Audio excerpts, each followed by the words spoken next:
Bueno, yo quería comentarles algo que vengo siguiendo hace unos años, desde que empezó, ustedes van a decir qué tiene que ver esto, desde que empezó la guerra entre Ucrania y Rusia, en el 2022, cuando explotan el Nord Stream, que era el gasoducto que iba de Rusia a Alemania, Alemania se queda sin combustible.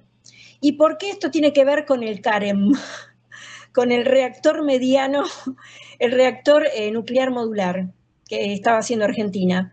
Porque Francia, que nunca abandonó la energía nuclear, tiene todos estos reactores nucleares en todo lo que es la frontera con Alemania. O sea que la parte de Alemania que linda con Francia, Francia les empezó a dar más cantidad de energía. A partir de ahí yo empecé a estar atrás de qué pasa en Argentina, qué no pasa, y me entero del tema del CAREM. El CAREM es un reactor modular nuclear, dice que tiene más o menos 12 metros de alto, son los mismos que están en Francia y en otros países, también en China y en Rusia, que se usan para pequeñas localidades o digamos, que da un servicio no demasiado grande, para demasiada cantidad, pero lo bueno es que son modulares, que vos los podés trasladar, poner en un lugar, no es como hacer una atucha, por ejemplo. Bien. Cuando llega Milei, apenas llega Milei al gobierno, primero una de las cosas que hace es cancelar con los chinos el tema de Atucha 3, que sería la cuarta central nuclear que tenemos. Tenemos Atucha 1, 2 y Embalse. Atucha 3 iba a ser la cuarta. Bueno, lo primero que hace es cancelar. ¿Se acuerdan cuando estaba con todo el tema de que los chinos son comunistas, que yo con comunista no hago nada? Bueno, lo de Atucha 3 se venía trabajando para que los chinos hicieran esta nueva central que iba a ser mucho más grande que un CAREM. Bueno, paralelamente a eso, Milei se empieza a hablar de que vino cierta orden que también se cancelara el proyecto CAREM. No iba a ser como Atucha, pero iba a ser con total y absolutamente tecnología argentina. El CAREM lo estaban haciendo en la CONEA, la Comisión Nacional de Energía Atómica, y el problema vino fundamentalmente, y la orden vino directamente del norte, porque Estados Unidos, que no tiene este tipo de reactores pequeños, está también avanzando en un proyecto que se llama Small Modular Reactor, SMR, lo tengo que escribirme todo, pero que se iba a terminar recién entre el 2029, calculan que entre el 2029 y el 2030. Nuestro CAREM, nuestro reactor modular nuclear, iba a estar terminado entre el 2020 y el 2025. Ya estaba hecho el 85% la obra estaba avanzada en un 85% cuando Milei la corta. ¿Qué pasó? Paralelamente a esto, ¿por qué tiene que ver esto todo con la geopolítica, no? Demian Reidel, que es el presidente de Nucleoeléctrica Sociedad Anónima, que es el que te iba a ser parte de lo que es Atucha, parte no, era el administrador, empezó con un proyecto que se llama ACR, mucho más chico que el CAREM, de 300 megavatios, pero que se patentó en Estados Unidos. Ese reactor de 300 megas es una empresa subsidiaria del INVAP. Ahora después les explico bien lo que es el INVAP. Que tiene sede en Delaware, pero que tiene la patente en Estados Unidos. A diferencia del CAREM, que era totalmente tecnología argentina. ¿Ven por dónde va el asunto, no? Bien. Dice que el INVAP, a través de una empresa subsidiaria, tiene el 40% y demás. O sea, hay una parte que quedaría para Argentina, pero no la patente. No la patente como es la del CAREM. Bien. Reidel dice que más o menos están activando este proyecto de los 300 megas y lo harían en el mismo lugar donde iba a estar Atucha 3. Dice que en 5 años más o menos calcula que iba a terminar 4, que iba a dar 1.2 gigawatts de energía. Pero ahí viene la estupidez, porque la estupidez no tiene límites, y la obsecuencia de Estados Unidos tampoco. En relación con el cine, ¿ustedes se acuerdan de Volver al Futuro? En Volver al Futuro, el protagonista, el profesor y el pibe que era el que lo acompañaba en estas aventuras, había un potenciador de flujos que siempre hablaban de 1.21 gigavatios para que el DeLorean pudiera, el auto que iba al futuro y volvía y qué sé yo, pudiera funcionar. Entonces él le quiere agregar un poquito más de potencia para que dentro de 4 o 5 años, si estos actores están vivos, porque hay uno de ellos que está muy enfermo y el otro es un tipo bastante grande, si están vivos traerlos para la inauguración y que aparezcan con el DeLorean. Yo no puedo creer todo esto. Entre medio de todo esto, imagínate que lo que están haciendo es cambiar tecnología que era argentina por una patente con tecnología que también era argentina, pero patentado en Estados Unidos. El CAREM hubiera sido totalmente nacional. El INVAP es una empresa argentina de tecnología que es nace a través del Instituto Balseiro, ¿sí? Aparte, es esa parte, pero es argentina. Tiene desarrollo de sistemas tecnológicos de alto valor agregado, áreas como energía nuclear, aeroespacial y demás. Fue fundada en 1976, ¿sí? Bueno, ahora está en esta situación tragicómica. Igual no es el único caso que un invento argentino o un desarrollo argentino son patentados en otro lugar del mundo. Nosotros tenemos 5 premios Nobel, ¿no? Bueno, hay 4 que son científicos. Y las patentes las tienen todas las norteamericanas. Sí. Estamos hablando de hace, no sé, 80 años, 70 años. Sí, pero digamos, lo que tenía de bueno el CAREM, que era totalmente tecnología argentina y que la patente la teníamos nosotros. Por eso te digo, que no es el único caso. O sea, no, los satélites. En otro lugar del mundo, si las patentes de Luar, de los otros dos que ahora no me acuerdo, los se hubiera satélites desarrollado acá en Argentina, objetivamente, con toda la producción argentina. ¿Entendés? Tenemos que pagar nosotros por un invento argentino. Sí, tal cual. Los satélites que mandamos al exterior, que hacíamos las comunicaciones, ya eran soberanía argentina prácticamente, y las regaló todas de nuevo, se las vendió todas de nuevo. Se las dio, va. Bueno, Menem en su momento hizo lo mismo. Los Scud que habían desarrollado, se lo terminaron dando, después los usaron para hacer largo alcance, pero se lo terminó dando, hasta los planos le dio Menem.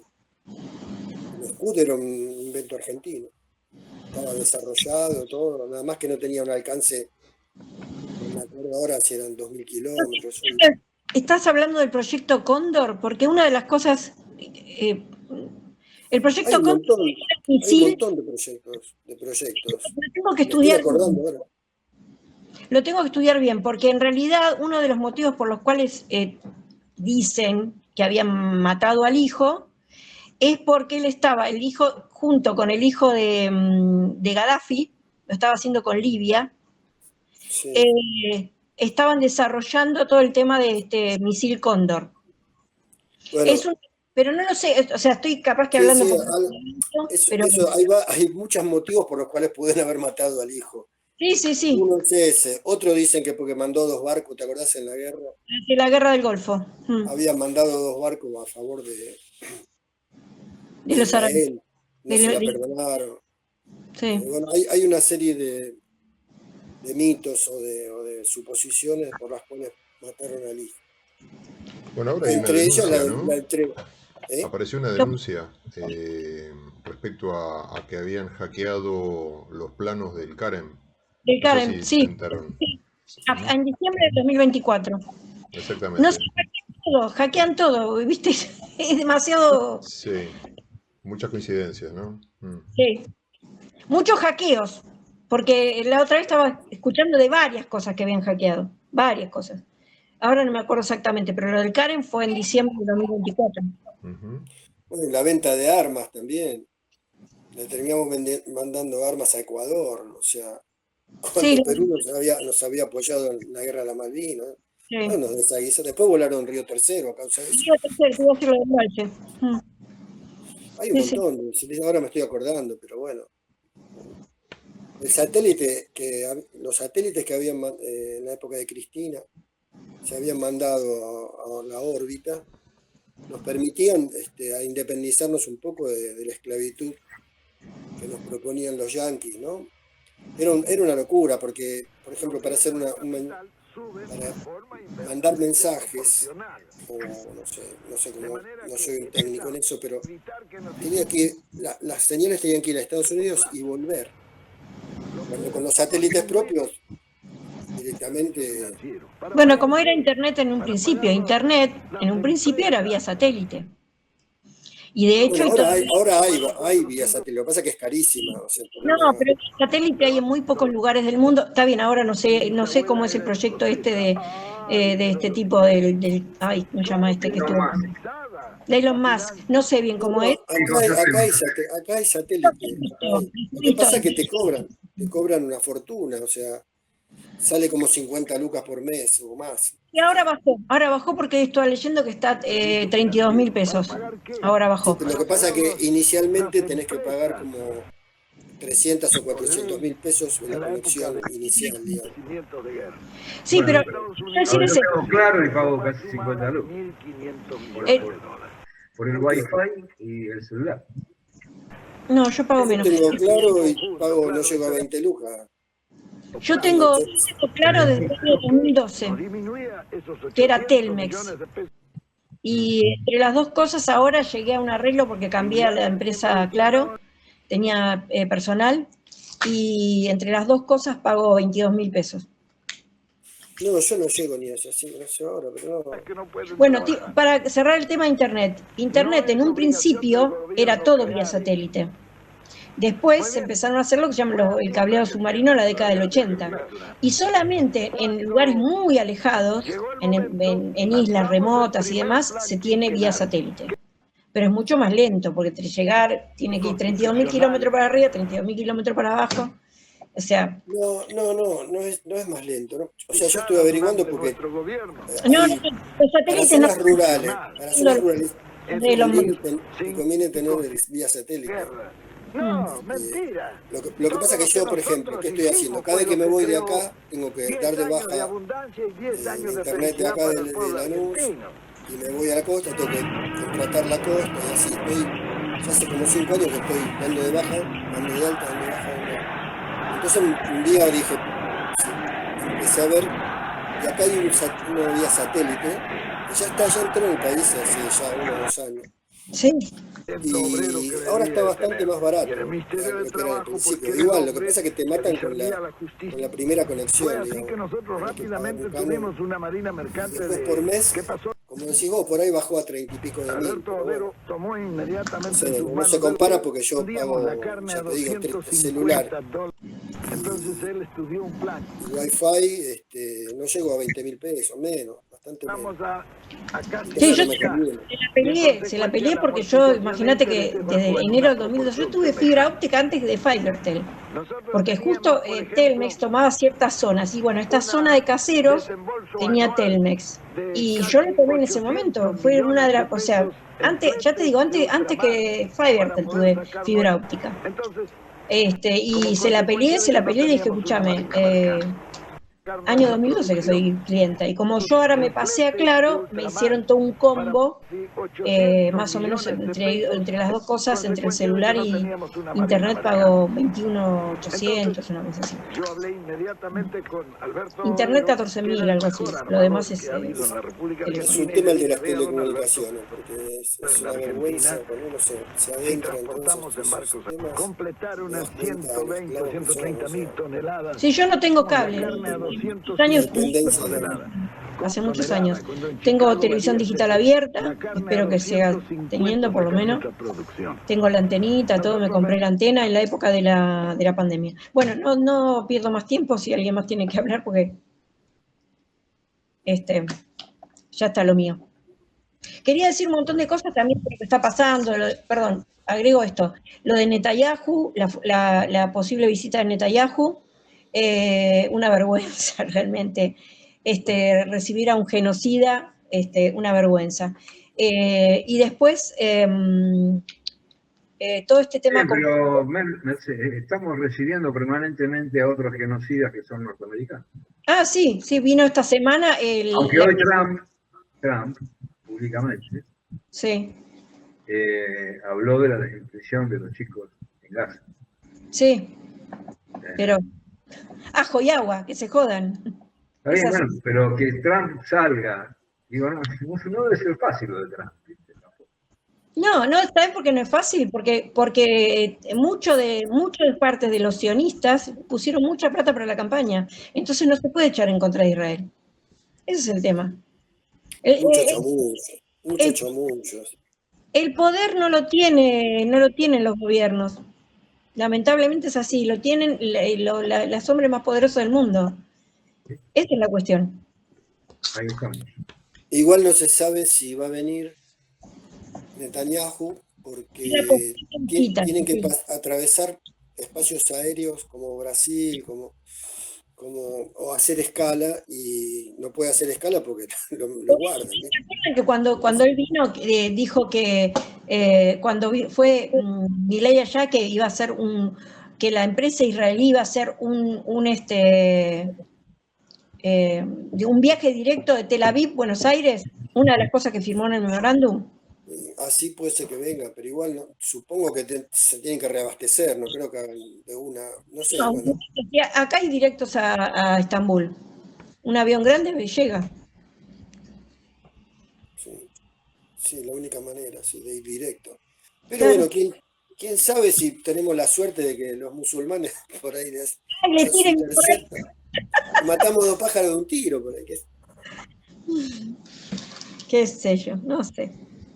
Bueno, eso, nada más, qué sé yo, hay otras cosas más, pero no me quiero extender. Me parecía esto importante comentarles esto del Karen, porque será porque es algo que vengo siguiendo hace tiempo, el tema de los reactores modulares, y entonces estos días leí esta noticia y dije, y me puse a investigar, y bueno, nada, salió todo esto. Bueno, nosotros Buenísimo. ya sabíamos del Karen. Gracias. Una sola cosa. ¿Qué? El Karen, en la propuesta nuestra para poblar la Patagonia, vos no estabas por ahí todavía en el grupo, pero se había tomado en cuenta el tema del Karen porque para hacer lo que pretendemos en la Patagonia, en los pequeños polos, pequeñas ciudades, se había hablado de utilizar el Karen en ese momento. No sé, ¿cuánto hace de esto, Claudio? Por eso Unos cuando se habló con Debido, que yo estuve, una de las preguntas que yo después hice, no me acuerdo en cuál, es qué tipo de sistema iban a utilizar para tener energía en Lago Puelo, porque yo me acordaba, yo sabía lo del Karen, por eso pregunté si iba a ser energía nuclear. Pero bueno. Mercedes, ¿hay posibilidad que en otro gobierno el Karen vuelva a ponerse sobre el tapete, que pueda volver el proyecto a funcionar? ¿O eso, por una cuestión jurídica, digamos, lo han... el tema es que no lo vendan, que no digamos, como que no se pueda volver, digamos, a... Mira, este proyecto está desde la década del 80. Muchos países lo desarrollaron al mismo tiempo que nosotros, Y nosotros recién, el CAREN se empezó a desarrollar en el 2014. ¿Sí? Después vino el gobierno de Macri, supongo que ahí se debe haber frenado bastante, y después, digamos, fueron continuando. Lo que tiene de bueno los científicos argentinos que la siguen igual, la pelean igual, ¿viste?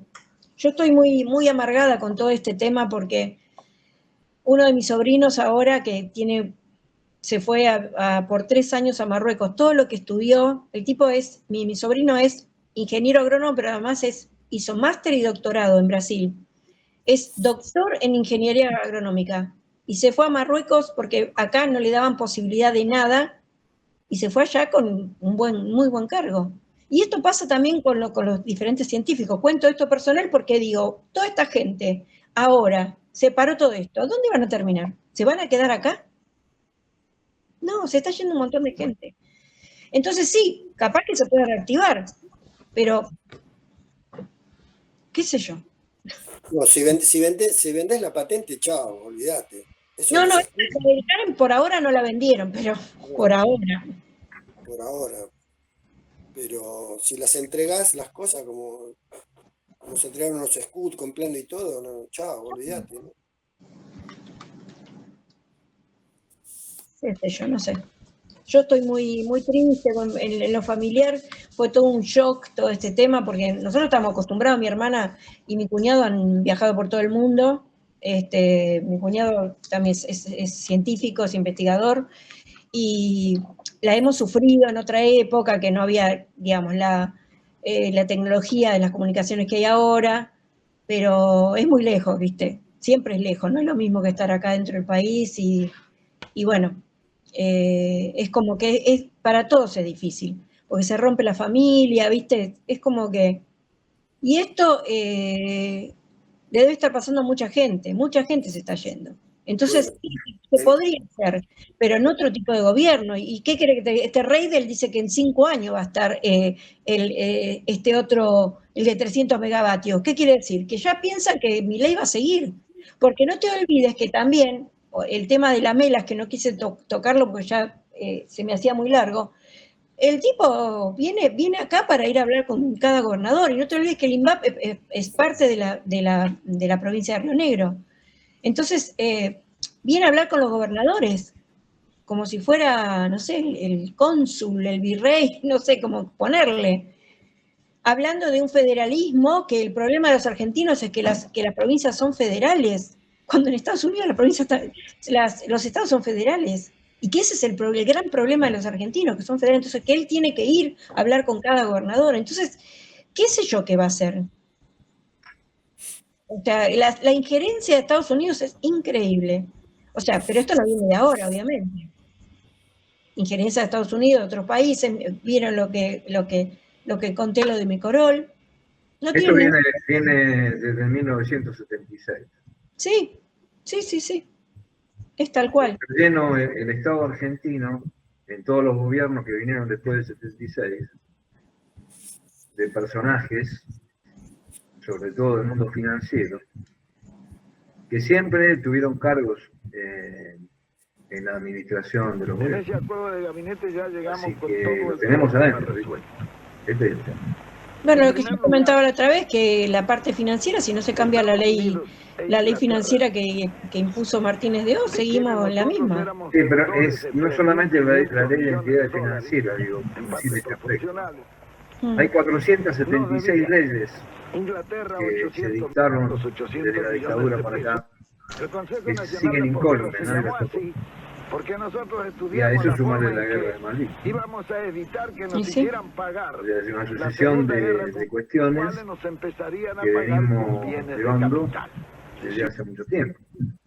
maquinaria, vehículos. Y además que nos venden toda la basura, todo. Yo estaba escuchando lo que no solo los aviones viejos, que supuestamente son bárbaros, qué sé yo, lo que habíamos comentado, el tema de los radares.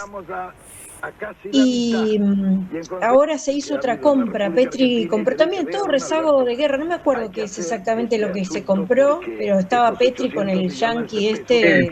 Pero esta cuestión de la flexibilidad del Fondo Monetario Internacional Sí. tiene todo que ver, porque toma y laca. Sí. Yo de banco, pero me tenés que comprar todo esto. Sí, Es es lo, así, claro. es lo mismo que está haciendo con la Unión Europea, y porque hay un quilombo bárbaro, porque le exigieron comprar armas por 350.000 millones de dólares a la Unión Europea. Y von der Leyen... Sí, la Unión Europea tiene un problema que es que no tiene repuesto para las armas ya compradas. Claro. Entonces, ahí hay un tema. Por eso Estados Unidos aprieta a la Unión Europea, ¿no? Que en realidad está destrozada. Y la Volkswagen ahora dejó de hacer autos y está haciendo tanques. No sé si sabían eso. Hay toda una línea que dejó, porque quieren empezar a hacer sus propias cosas, ¿viste? No sé hasta qué punto Estados Unidos lo va a permitir, ¿no?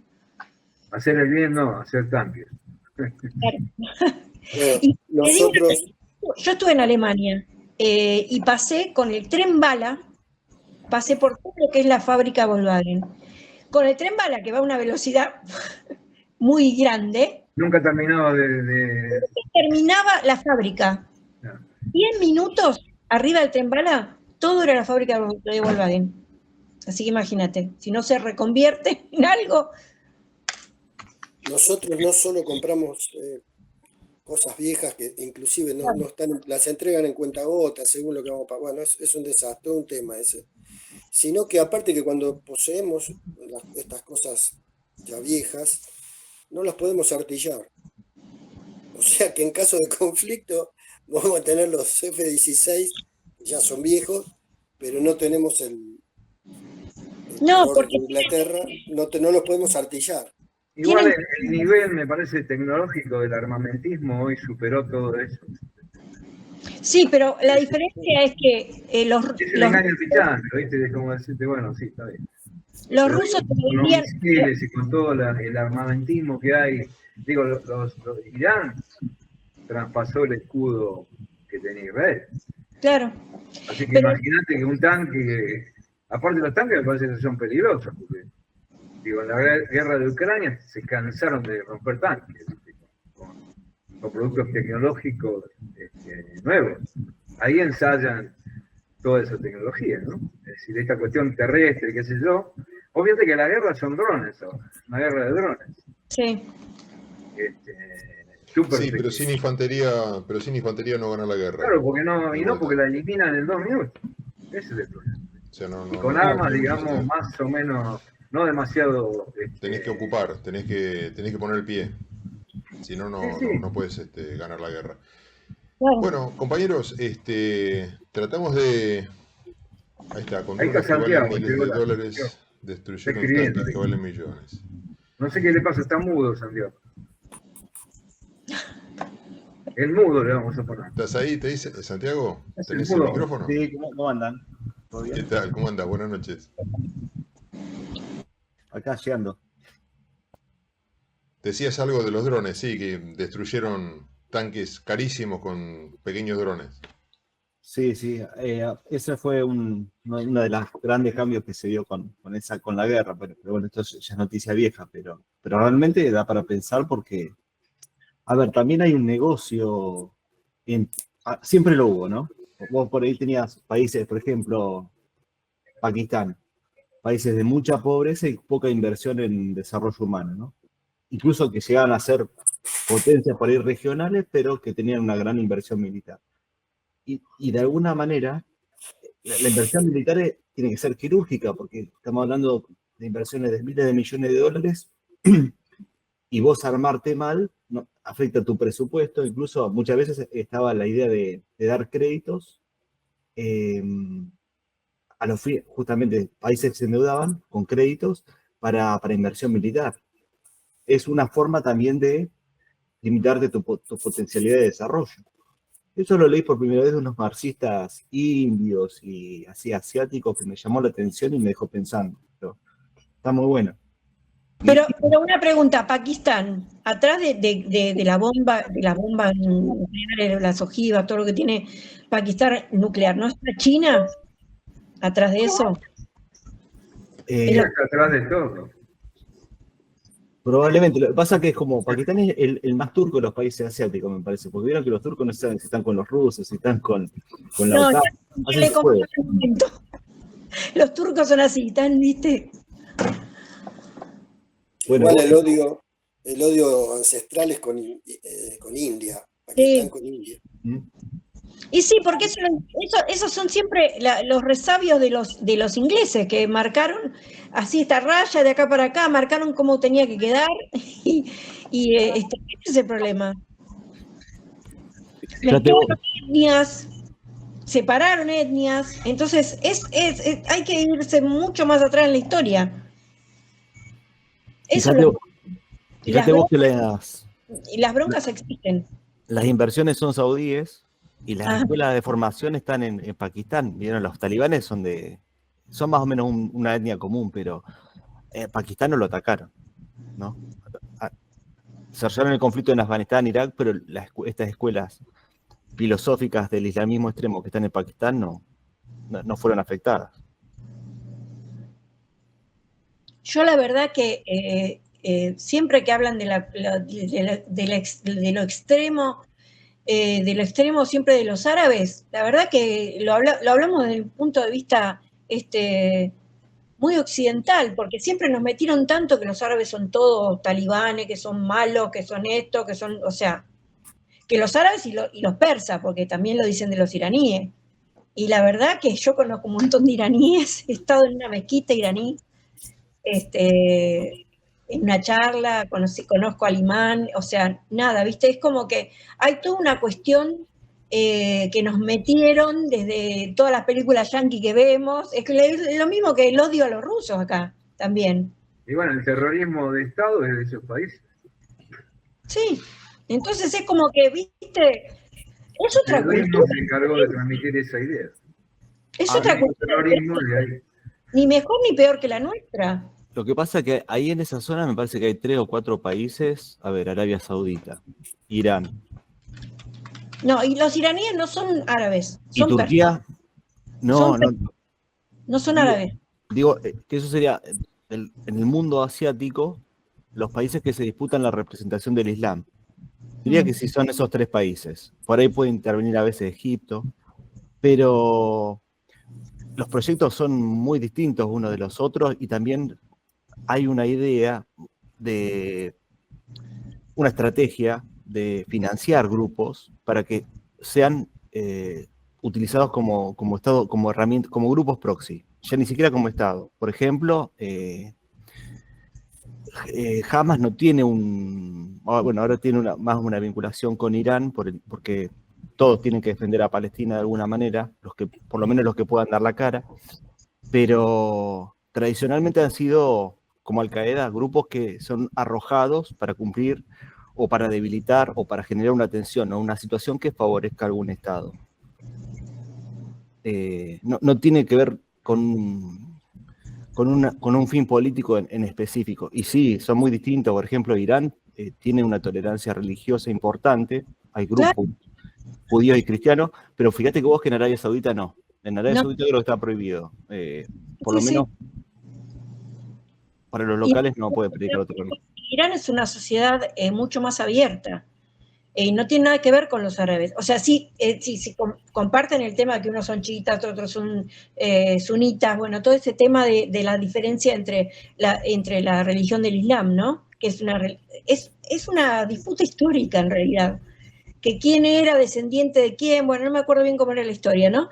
Pero el tema es que nos han metido muchísimo este tema de que que todos son terroristas, que los rusos son los malos, o sea, hay que salir no salir de la lógica, no. ¿Sabes qué pasó?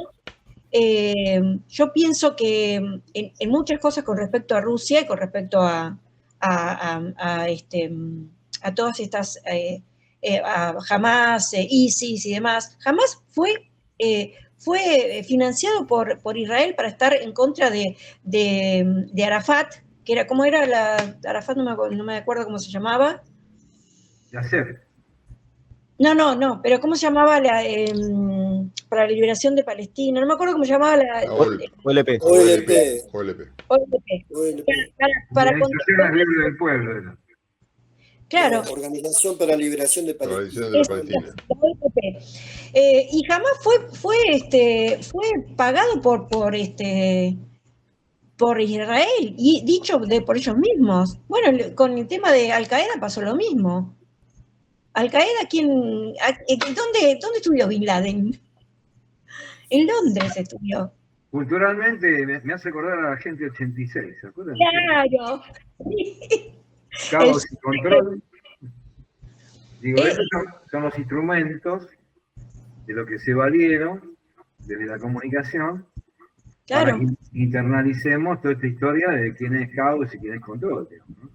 Aunque el Agente 86 era bastante realista, ¿no? La verdad que uno después de verlo y analizarlo, en ese momento nos hacía reír. Cuando te lo pones a analizar es cierto. Digo esto y nada más. Cuando yo hice un programa, uno de mis primeros programas, que se llamaba Aclarando Oscurece, con un compañero de facultad, que empezamos en la época de la pandemia, o por ahí, sí, 2020, 2021, sí, fue durante la pandemia aparte, sobre el tema de los talibanes, ¿no? Un poco haciendo la historia de los talibanes. Y ahí me entero que, por eso digo que ¿quiénes ponen las fronteras, no? La frontera entre Afganistán y Pakistán en realidad fue puesta por los ingleses. Y ahí, en la parte de la frontera, que es todo montaña, o sea, no es que de un lado están los afganos y del otro lado están los pakistaníes. Los talibanes, que son de un lado y del otro, están en todos lados, van y vienen, la frontera no les interesa.